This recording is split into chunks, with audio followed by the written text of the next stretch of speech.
Alright guys, James Holt back with another video. In this video I'm going to be answering your questions on Shopify dropshipping. Just put up a post about an hour ago, put it up on Twitter and Facebook in my group, asking you guys whether you had any questions on dropshipping, and now I'm going to go through and answer them just here as I scroll through my feed. I haven't really looked at these much, I just had a quick scroll through. And honestly, I'm pleasantly surprised by the questions. They are mostly good questions. And with that said, let's just jump right into it with this first question, which is a very good one and not an easy one at all. Big Merchant John asks on Twitter, what are some future trends in dropshipping? Now, that's a hard question to answer because I'm not in the business of predicting the future. I take the future as it comes and I adjust accordingly. Of course, if you want to be ahead of the game, then you do need to look at the future a little bit. And there are sort of two big trends I see coming. One of them I've heard talked about a lot. You'll find this all over YouTube, people telling you this. And another is sort of my own personal idea of how dropshipping will develop. And I'll start with the common one. Email marketing. More complex funnels, more back-end marketing. Right now, it's still possible to make money just on the front end. But in the future, as it gets more and more competitive, it won't be. Or at least it'll be a lot harder. And honestly, at the moment, me personally, I don't know how others do this, how really big brands do this, but I personally won't stick with a niche or with a product if I'm not profitable on the front end. I know that you can do this. You can make a loss on the front end and make it up on the back end. But so far, as of April 2018, I haven't felt the need to do that, simply because it's still fairly simple to make money on the front end. Why focus just on the back end when you can be profitable on the front end? Once I'm forced to delay my profits 1 month in, 2 months in, 3 months into my funnel, then of course I have no other choice. I'm forced into it. But as of now, I'm not. So as long as you can make money just on the front end, I would keep trying that. And it's a beginner mistake actually I see quite a lot. People get too much sort of high level marketing info from YouTube, where some guru's talking about this and they talk about how the lifetime value of the customer is crucial, and it is, of course it is, but telling that to a beginner is just misleading, because the beginner is going to make a loss because his ads suck, his product copy sucks, possibly his product isn't a good one. He's going to make a loss, but he's going to say to himself, well, my favourite guru says it's all about the back end, and this beginner is going to go on social media and spout all this back-end bullshit, when in fact, if you were actually good at dropshipping, good at Facebook ads, good at selling, he'd be making a profit on the front end as well as the back end. So right now, if you're not profitable on the front end, you're either selling the wrong product or you suck at selling. Or of course your traffic source sucks. It's one of these three things. If you're not profitable, your product sucks, your traffic sucks, or you suck. Those are the options. It's not too competitive yet. And it's not going to be too competitive at any point in 2018, I don't think. I think for the foreseeable future, you can still make money just on the front end. Of course, if you then add in a bit of back-end marketing, you're going to increase the profits you make, and that's simply a smart thing to do. But it does not yet make sense to accept a loss in the front end just to make profits on the back end, unless of course you really know what you're doing, at which point you're probably not asking this question or watching my YouTube videos. That's the first trend. People say it's going to move more towards back end marketing because the front end is just not going to be profitable anymore as it gets more competitive. I certainly agree with that assumption. Question is just how long it takes. But anyway, a lot of people say that that's nothing new that I'm bringing to the table. Now, what I do think will happen is that we will start to see more stores that aren't pure dropshippers.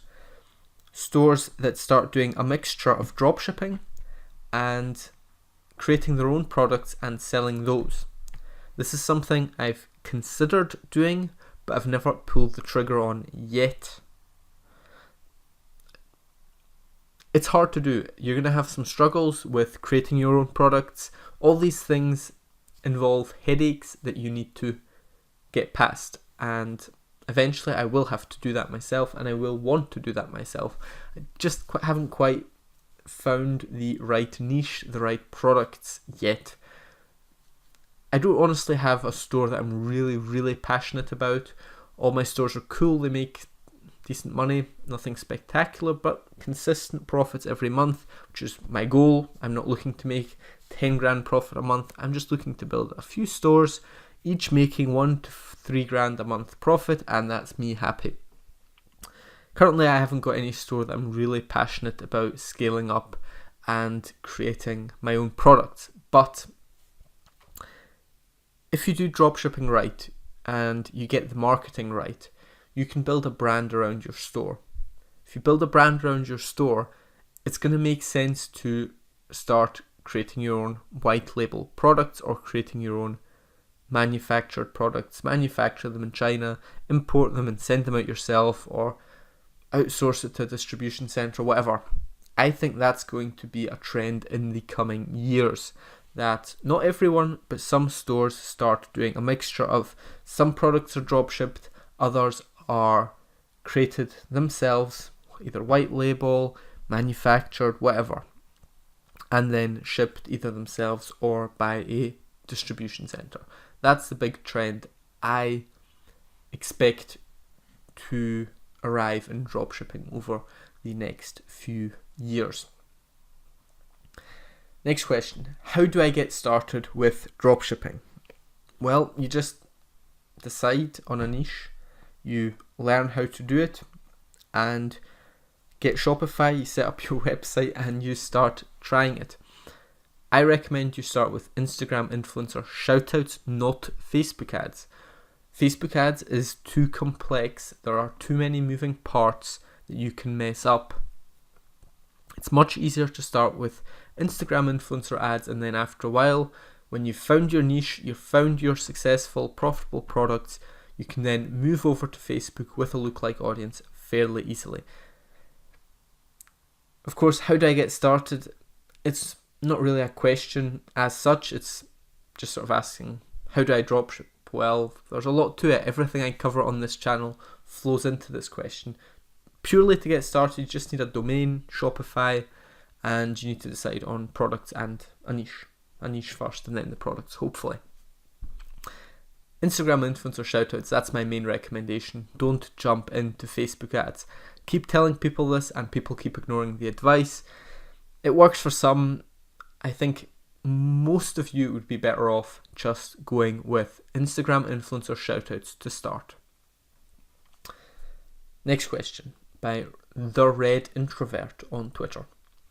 What's the limit a everyday person can theoretically reach? We're not talking overly ambitious, but just your average Joe who wants to work for himself and travel. Well, there's no answer to this, and it depends is, as always, the answer to these questions. How much can you theoretically reach? I have no idea. How good are you at selling? How long are you willing to work? Do you have experience with e-commerce? There's so many parts to this question. There's no way I can answer that. What I'll give you instead, and I think this is sort of what you're looking for, is what is a good beginner's goal to get to?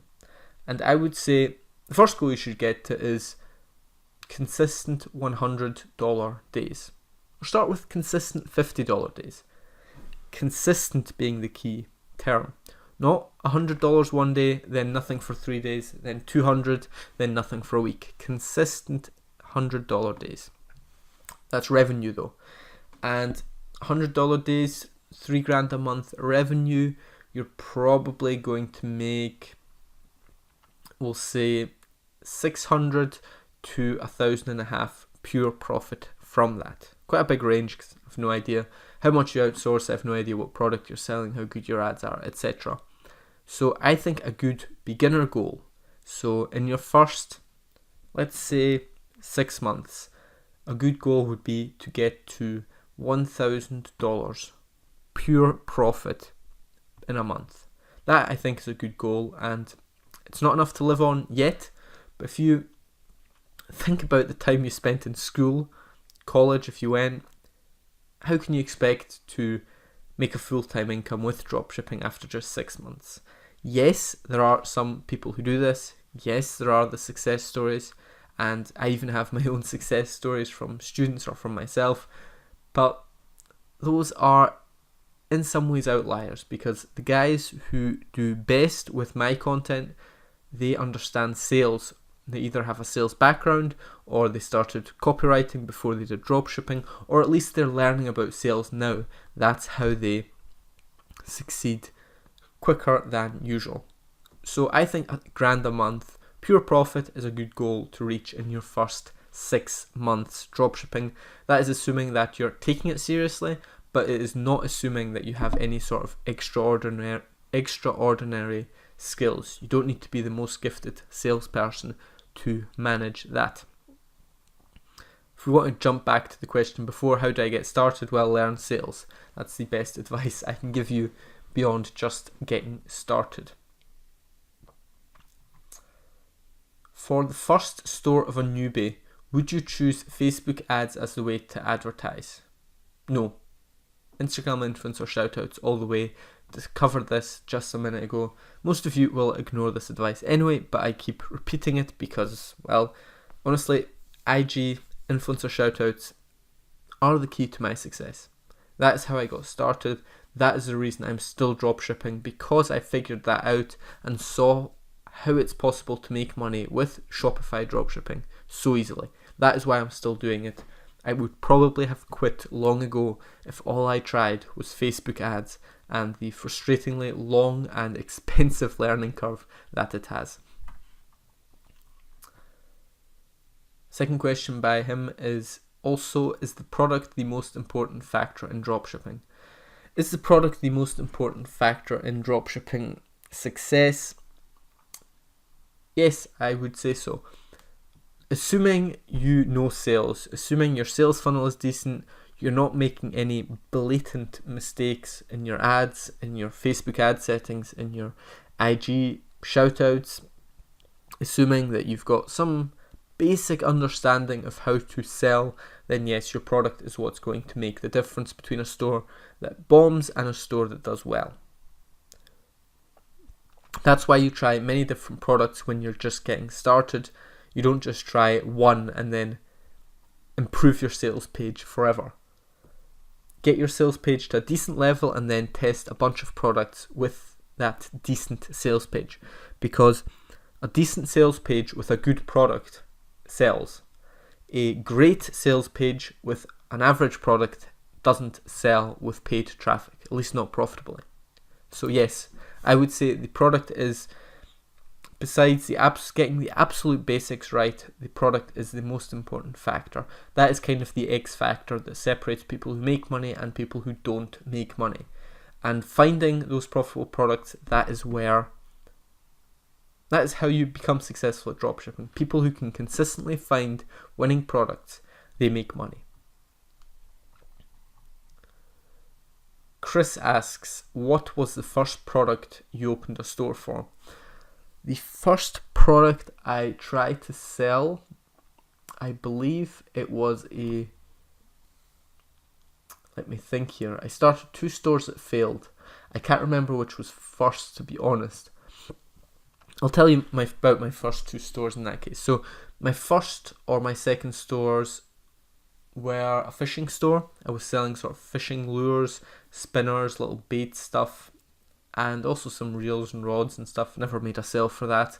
And then the other store I started was a sports physiotherapy, sort of do-it-yourself physio store, selling kinesio tape and sort of sports ladders, some fitness equipment, stuff like that. Both stores sucked, both stores bombed. I'm sure I could do a better job of them now, but I'm not all that excited about either niche, so I haven't jumped back into that. At the time, I was also only doing Facebook ads, which wasn't helping my case. Everything was wrong with those stores, and honestly, you've got better guidance than I had at the time, but even if you watch every one of my videos, even if you take my course when it drops, you're still going to make mistakes at first, and you're going to learn from those mistakes, which is going to lead to your first successes. So your first store is probably going to bomb, and that is okay. My first 2 stores certainly did. It was only then with that 3rd store that things started to take off. And the reason for that, among other things, it was a better niche, better products, but the main thing I did differently were just the Instagram influencer shoutouts, and that has led me to success in all my dropshipping ventures since.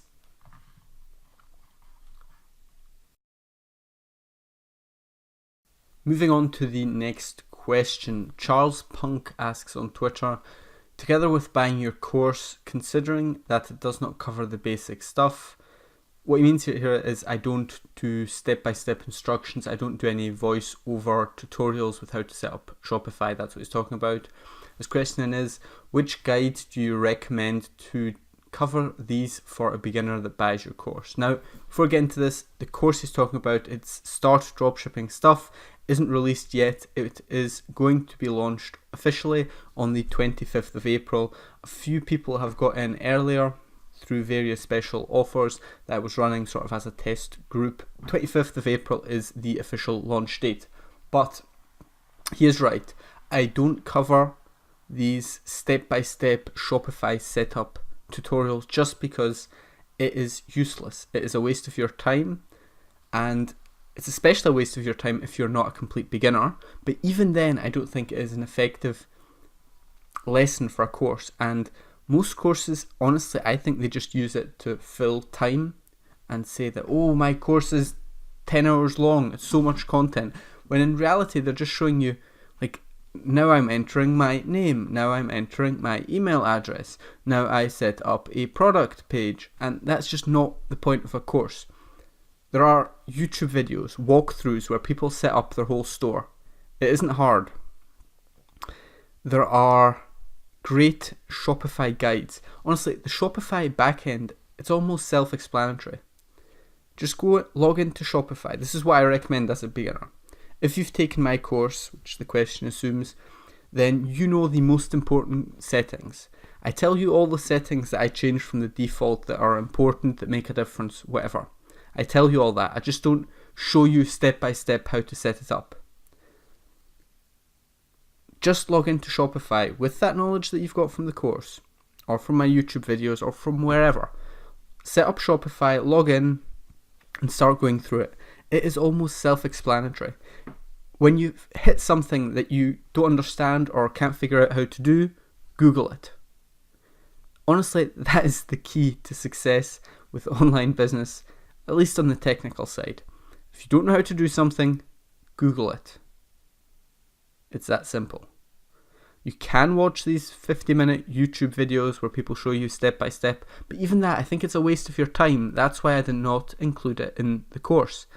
Google what you don't know. Most of the stuff is self-explanatory. A 50-minute setup video will have maybe 3 or 4 little nuggets that are interesting, that are useful. The rest you could have just figured out by looking at it once yourself. So that's why I don't cover it, and that's how I suggest you learn it. You don't learn it beforehand, you just log on and you learn as you go along. You Google things that you can't figure out how to do. Moving on to the next question. Are drones a profitable business, or which market is good to start? Now, this is a horrible question. Are drones a profitable business? I don't know anything about the drone business. I imagine it could be a profitable business. Are they profitable for dropshipping? I doubt you can dropship drones. Maybe you can. I have no idea. You could perhaps sell products to drone lovers. That could be an interesting niche. I don't know. Perhaps there are gadgets for drone lovers. You could sell t-shirts for drone lovers, because drones, they're a growing market, they're interesting, they're cool, they're gadgets. If you want to sell to men instead of women, then drones could be a good market because it's a passionate group, it's a niche interest. You can probably target it quite well on Facebook. So drone as a Shopify dropshipping niche could be interesting. I doubt you can actually sell actual drones as of now, although I could be wrong with that. Which market is good to start? Any market or any niche where there are passionate buyers. You want to be able to target people who care deeply about the topic. What niches am I in? Red Pilled Crypto asks, with 10 followers and following 80 people, 4 tweets. This is a horrible question, Mr. Red Pill. I won't be announcing my niches just because I don't do that. These are my niches. I actually make money in these, and I have no incentive to tell you those, because how does that help you? You can copy the niches, in which case I'm creating competition for myself, and I'm also not teaching you how to find your own niches, because honestly, the niche, it's not that important. It really isn't. You can be successful in so many niches. In my dropshipping course, there's a bonus sheet with, I have no idea how many niches. I should probably count them just as a sales tactic or to tell you how many niches I've listed. But I just went through them and I listed a bunch of potential niches that could work. And my niches are on that sheet as well. But I won't tell you specifically what I do just because there's no point. There are tons of good niches. I only do a small fraction of the niches that I think could be good, simply because my time is limited and my interest is limited. I mean, I don't want to get into every niche. Some niches don't appeal to me. I don't know anything. I don't fancy a niche, and just I don't share my niches because it doesn't bring any value to you and it potentially harms my own businesses. Gabriel Hernandez asks, have you encountered any products that seemed like they would work for dropshipping but didn't, and why didn't it work? So, have I encountered products that didn't work for dropshipping? If by didn't work you mean they didn't convert, they didn't sell well with paid traffic, then absolutely. That's just how dropshipping works. The great advantage to dropshipping over traditional building a business, buying inventory and selling it, is that you're far quicker at testing. There's very small startup costs. You can just test new products every day if you want. And a lot of the products, they won't convert, they will fail, and it doesn't really matter. That's the beauty of dropshipping. So yes, I have of course encountered tons of products that I thought would work that didn't. Why is this? It's because my knowledge of a niche was insufficient. When I was getting started, my understanding of dropshipping and which products to select was also very poor. I didn't understand the niches I was in. I didn't understand how to sell the products. I didn't know how to choose the right products. So on AliExpress, you can filter by order, so you see the most popular products only. However, just because a product is sold 10,000 times doesn't mean that that's a great product. In fact, the product probably won't do well just because it's already been sold to death, and first of all, people have seen tons of ads for it, and anyone who wanted that product probably already has it from some other dropshipping store that came before you. And that was a mistake I made early on, just going for the most popular products, thinking that those would also convert for me, when in reality you're much better off with products that are doing well but are just starting to do well. They haven't been selling like mad for months and months and months. If you're asking if I ever wanted to sell a product that I thought could be dropshipped but at the end of the day couldn't, then the answer is no, because I start looking for my products on AliExpress.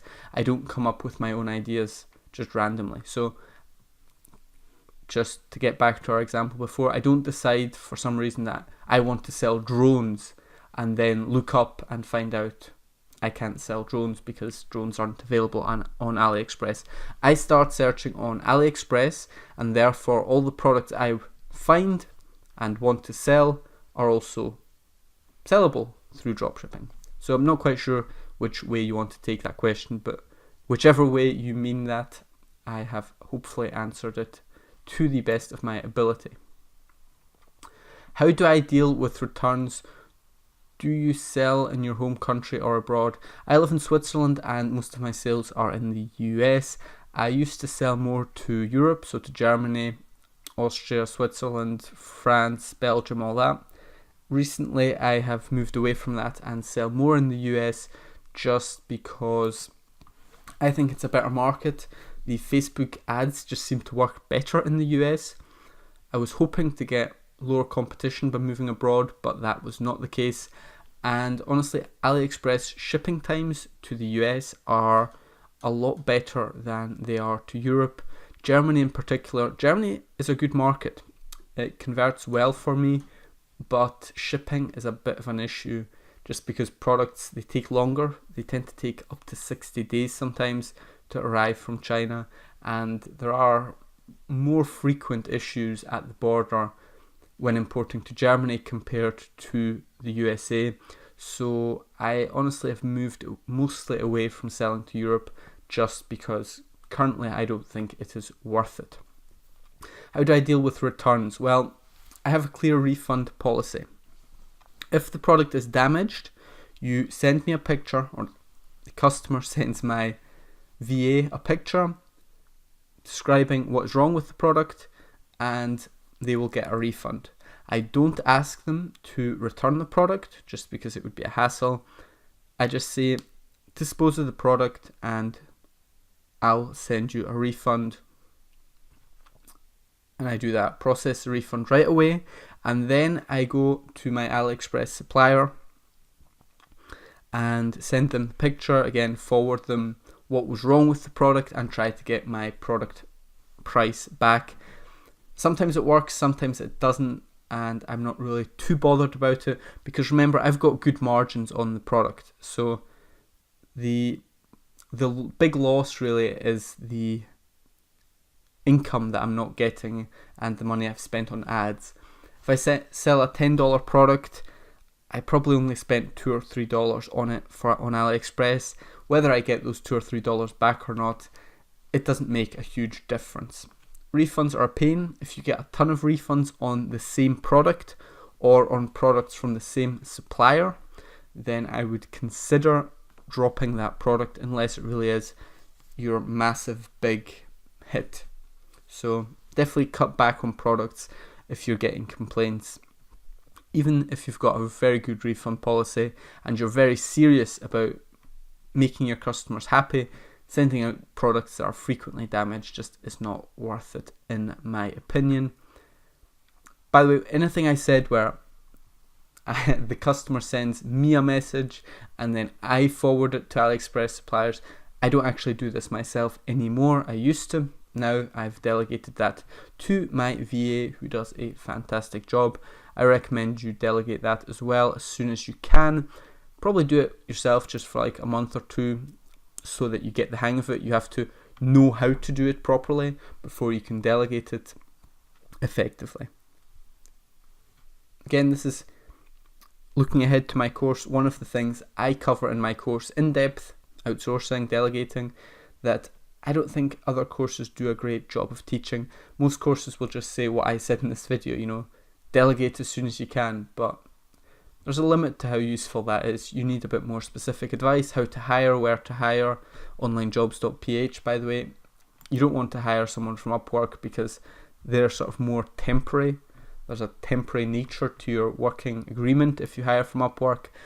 Onlinejobs.ph, it's more like long-term cooperation, and that's far more effective in my experience because you can actually train the people and bring them on, develop their skills, and if you do a good job hiring and training these VAs, then they will A, stick with you for a long time, and B, they will develop real skills and be self-sufficient. You teach them once and then they do it for 6 months, a year, 2 years, 5 years for you, then that I think is a great investment on your time and also just the money you spend on their salary is absolutely worth it, hands down. Robbie Harrison asks, when using an Instagram influencer, how do you word the body of text for them? I.e., we're giving away for free. Coming from the IG influencer sounds as if it's them selling it when it's you or us. So do you make them word it a different way so it doesn't sound as if it's the influencer who's selling them? So what he's asking basically is, how do I word it so that people on Instagram can tell that the product is not being sold by the influencer, but rather it is being sold by a third party, which is my little dropshipping store that nobody has ever heard of? And the short answer is, often I don't. You want to take advantage of the fact that the influencer has, especially if it's a personal brand, but also niche pages to some extent, you want to take advantage that this Instagram page has some built-in trust. People follow the page, they enjoy the content, and they've been doing so for a while. You, on the other hand, they don't know, they don't trust, and they don't care about. Who are they more likely to buy from? Who are they more likely to trust and take out their credit card for a cool product? It's far more likely to happen if it seems like it's coming from the influencer. So personally, I try not to draw attention to the fact that I'm a little third-party dropshipping store. That's why I just put the link in the bio or do a swipe up in the story, and I don't send people to my Instagram page in most cases. Now, once you start building a brand around your store, it's a bit different, because if you're sort of a known brand in your niche and you've got 1,000, 2,000 followers on Instagram, then you can start advertising with your name. However, in most cases, you're not going to want to draw attention to the fact that you're a little shady dropshipping store that nobody knows. In some cases, the influencer will point this out and will add it to the product caption, or the shout out caption rather, and that's okay, honestly. If you look at it from their perspective, they want to tell people that this is an ad and it's not coming from them. But honestly, most Instagram pages I work with, they're so desperate to make money, they don't really even care about this, and it probably will eventually ruin their page if they do too many shoutouts like this, where it seems like it's coming from them when in fact it's a third-party dropshipping store. So don't really draw attention to this, and if you look at my other YouTube videos or just Google how to write a caption, I've got videos on this where I show you exactly how I do it actually. Just look that up on the channel. I don't draw attention to it, and I don't think you should either. That's really all there is to say on that. Michael Matt asks, what's the best way to track Facebook ads, whether a campaign is working or not, in terms of days and spent? So, how do you track whether a Facebook ad is working or not? Well, sales. The only thing that matters is sales. I've said this before. Don't look at likes, don't look at engagement, don't look at link clicks. I just look at sales. Now, I do know others that look at CPM as a sort of gauge to evaluate how well an ad is doing, but I prefer to just look at sales, honestly. If an ad is bringing in sales and it's profitable, you keep running it. If it's breaking even, you try and figure out how you can improve it, and if it's losing money, then you cut it. It's as simple as that. You just look at sales. In terms of days and spent, the only thing I'll say here is you don't want to make rash decisions. So when you're starting a new campaign, set it up at $5 a day and let it run for 4 or 5 days without touching the campaign. Don't give it just one day and then change things, because one day isn't long enough. You need to give it a few days. Facebook algorithm works in your favor. It helps figure out the best people to show the ad to, who are most likely to buy, and you just want to let it run over a few days in order to get the most out of the ad. I have often seen a campaign start off badly where there's no sales for 2 or 3 days, you're just losing everything, and then suddenly it takes off and the campaign does well for weeks or even months. So really do be patient. 4 or 5 days. If you're really confident in a product and you're not a beginner, so you already have an idea of which products are going to do well in your niche, then let it run for a week even. In terms of ad spend, I say 2 or 3 times the product profit. So say you're doing a $10 product, costs you $2 on AliExpress, I'd spend $16 to $25 maximum on that you can just completely lose. No, sorry, minimum on that, not maximum. So 4 or 5 days and or $25, $20, something like that.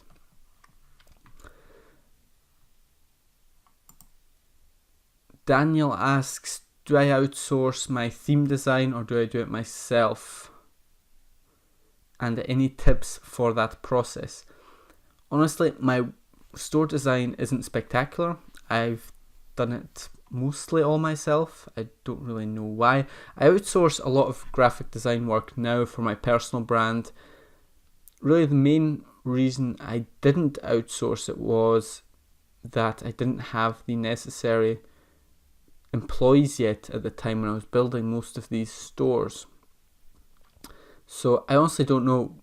The next batch of stores I start, I might outsource it because I've got a good web designer now on the team. It's hard to answer the question. Did I do it? No, I didn't, just simply because I didn't have the people. And would I do it in the future? Yes, I absolutely would. Now that I have a good web designer, again, onlinejobs.ph, he does a bunch of work for me, graphic design work for the personal brand, for my stores, for whatever. And I'd probably give him the stores to design the theme. But you don't need any coding knowledge, so it isn't necessary to outsource. It's just effective because I'm not great at it and I can pay people $5 an hour who are better at it than me. So yes, in the future I probably will outsource this. Any tips for that process? Hire the right people, set the right incentives, and just manage people like you would manage a employee in real life. So be kind to them, be thoughtful, be helpful with your advice, and really try to build a long-term working arrangement. Don't just outsource one-off jobs. I used to do that a lot. I'm trying to get away from it. Having long-term cooperation with your employees, a team of employees ideally, is far, far better than just outsourcing odd jobs to Upwork. That's the main tip I can give you. Joshua asks, top 5 email lists to be on, dropshipping or otherwise. Email list, well, I'd have to say mine, of course. Top number 1 list to be on must be mine. It actually isn't. Unfortunately, I do want to start doing daily emails in the near future, probably after I launch my course. So beginning of May, I'm going to start doing daily emails. It's a format I really like. So all the email lists I'm going to suggest, I think, do daily emails. So number 1, Kyle Trouble. Get on his email list. Very good stuff. Dating, digital nomad stuff, some online business stuff, and he's even doing dropship letters, although I don't know if you can still get in on that. Not sure if you can still get in on the dropship letters, but those are really good as well. He's building his own dropshipping store and he's not doing my model, he's doing something somewhat different, and it's a very interesting thing to watch. I've been enjoying them a lot.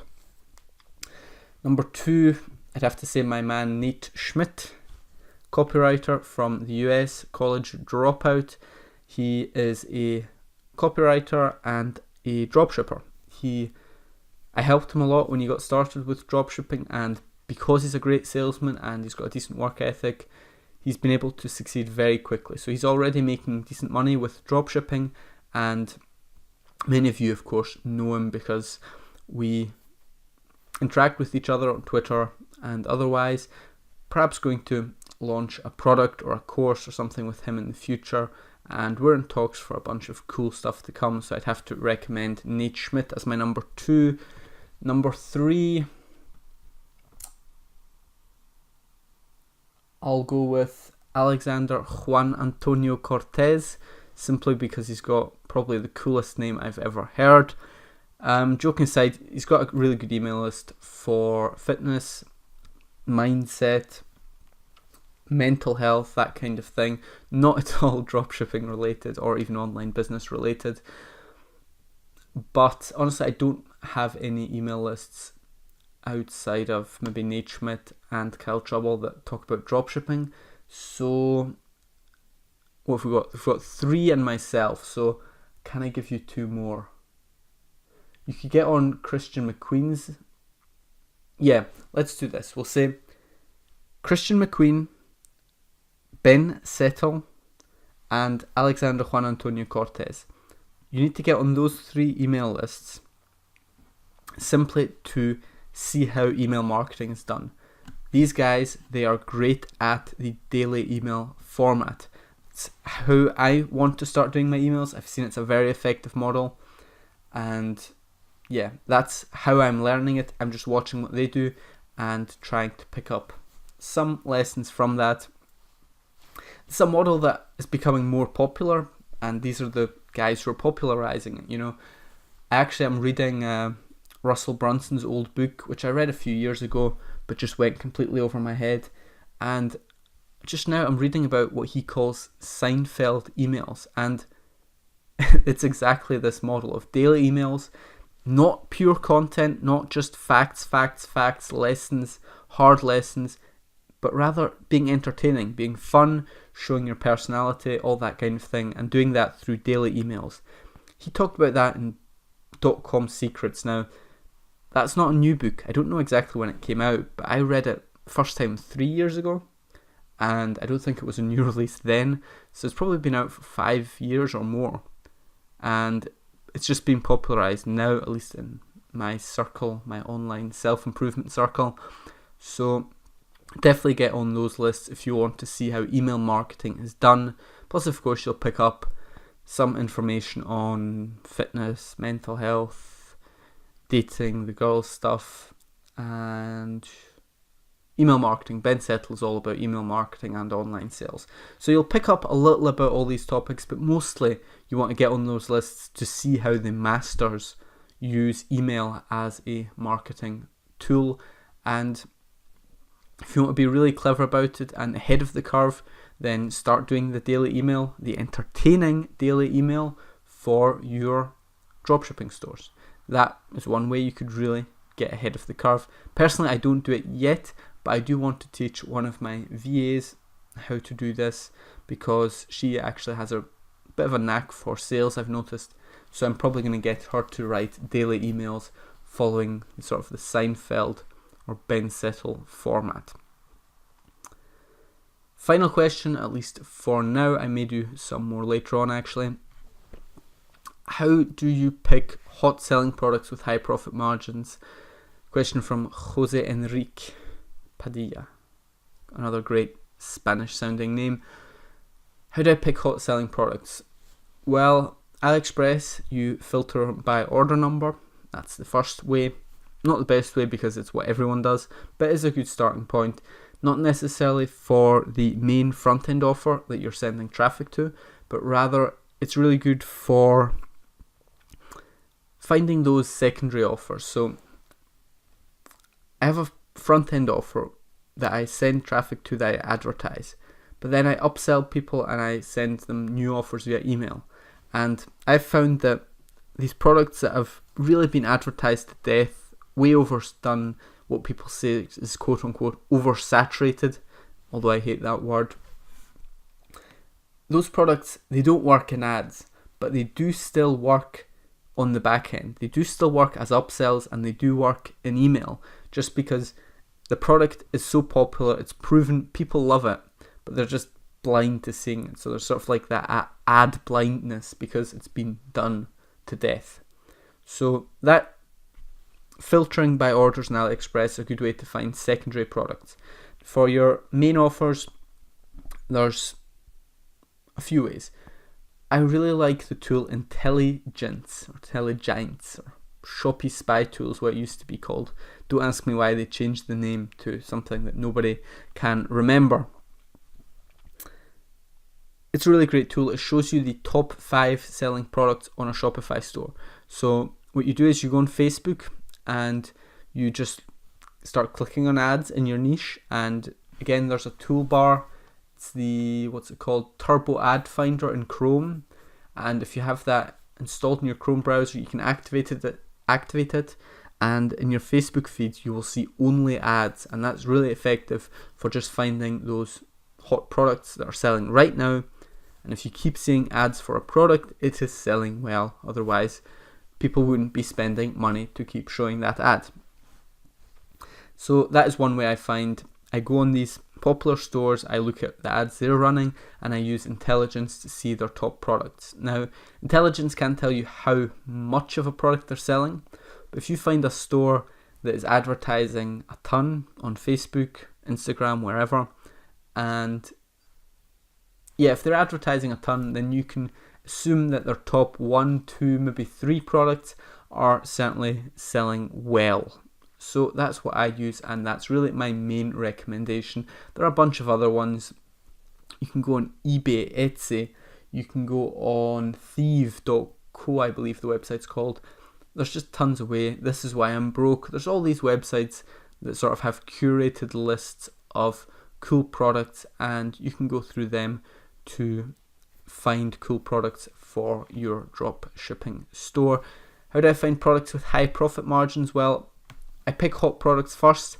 I usually do a lot of free plus shipping still, at least on the front end. On the back end, I've started offering more expensive products, but again, it's not necessary.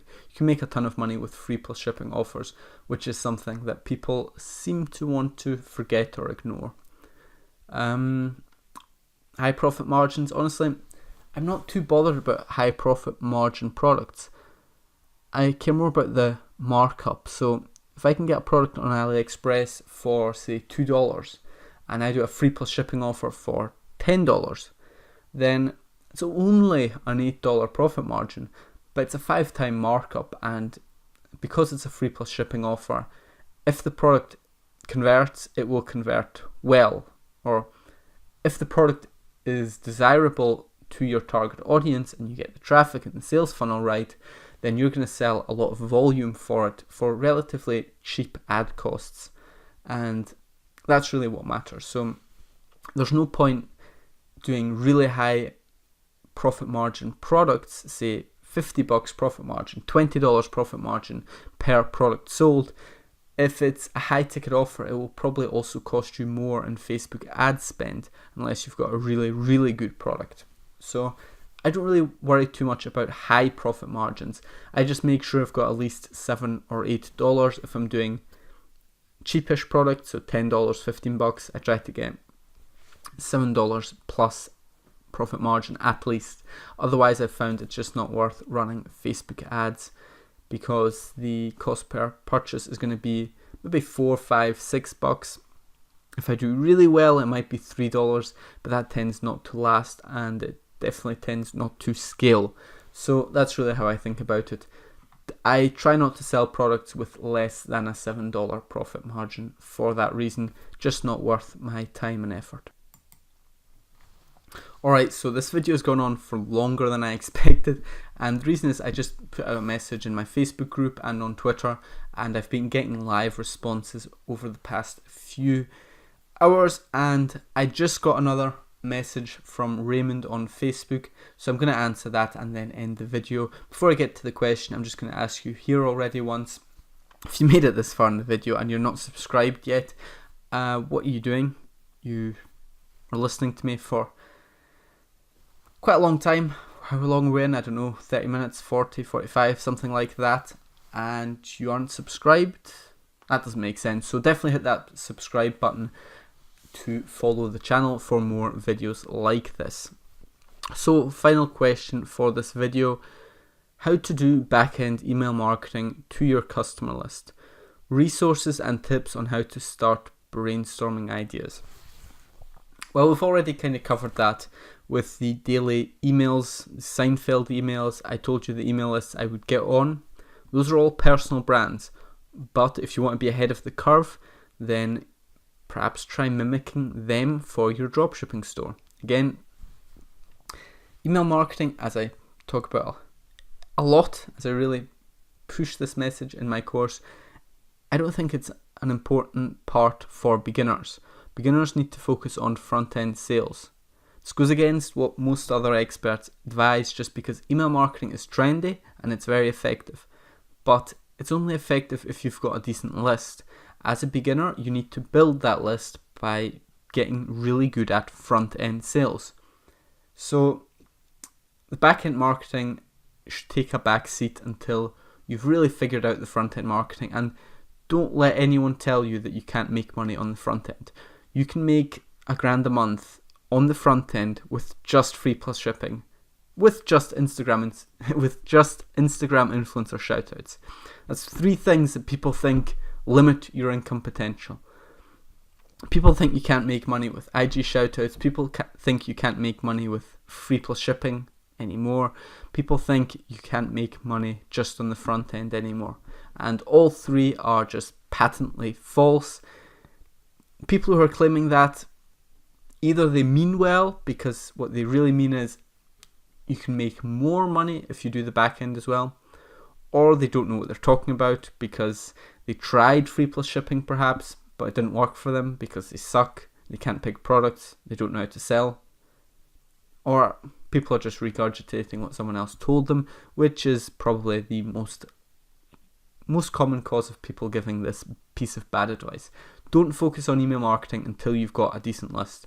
I'd say until you've got 500 people on it, I would not spend much time doing it, other than Abandonment Protector Plus or some sort of abandonment emails. Those are very effective. Send out an email 50 minutes, an hour, 48 hours after someone abandons checkout, just telling them, hey, come back. That is very, very effective. These Shopify apps that do that for you, they cost like $7 a month. And if you're running traffic, you have to do that. It's ridiculous how much money those bring in extra sales. So definitely do that. And beyond that, I'd look into how personal brands do their emails, because the personal brand space is ahead of Shopify in terms of email marketing. So you'll want to, if you're going to do email marketing, develop a voice for your Shopify brand. Who are you? Who do you want to sell? How do your customers think? How old are they? What music do they listen to? Get an image of who your ideal customer is. It's called a customer avatar. Get an idea of who your customer is and speak directly to them. Again, this involves building a brand and actually putting real effort into your email marketing. I would do it daily if you're going to do it at all. But again, this assumes you've got 500, 1,000, 2,000 people on your email list. How do you get there? Wheelio is okay. It's what most stores use. It's like a pop-up that comes from the left-hand side usually. It's got the spinning wheel with a discount, and you enter your email to get the discount. It's okay. I don't think it's all too effective. What I find far more effective is adding customers to your email list automatically using some sort of connection. Zapier is what I use. Zapier to Aweber. I add customers and then I can send them an email. All I do for most of my stores is big promotions, Easter, Christmas, 4th of July, whatever. So I'll send out an email or 2 around those holidays with a special offer. Otherwise, I don't do anything. For the stores with a slightly bigger list, say 300, 400, I'll also do perhaps an email for like a new product launch or a new collection if I'm doing clothing stores. So I'll do a spring collection, a summer collection, autumn, etc. Ultimately, you just need to try it and see what the return on investment is. So compare the amount of time you invest into it with the sales, the actual results you get from that effort. That's sort of always the thing you have to weigh. How much effort is it worth it for the results I'm currently getting? And that now is just about all I have to say on this little Q&A. Thank you all very much for your questions. It's almost an hour long. I'm going to end it here. Down in the descriptions, you'll be able to find all the time stamping. But of course, if you've made it to the end, then you don't need that anymore. Probably should have said that at the start. But anyway, I'm going to wrap it up right here. If you like this video, please do like the video and leave a comment if you have any further questions, and I may do a follow-up if I get a few good ones. Other than that, just subscribe to the channel and stay tuned for more YouTube videos, more tweets, more emails, and also, of course, the dropshipping course, which launches on the 25th of April. Thank you all very much for watching or listening, and I will see you next time.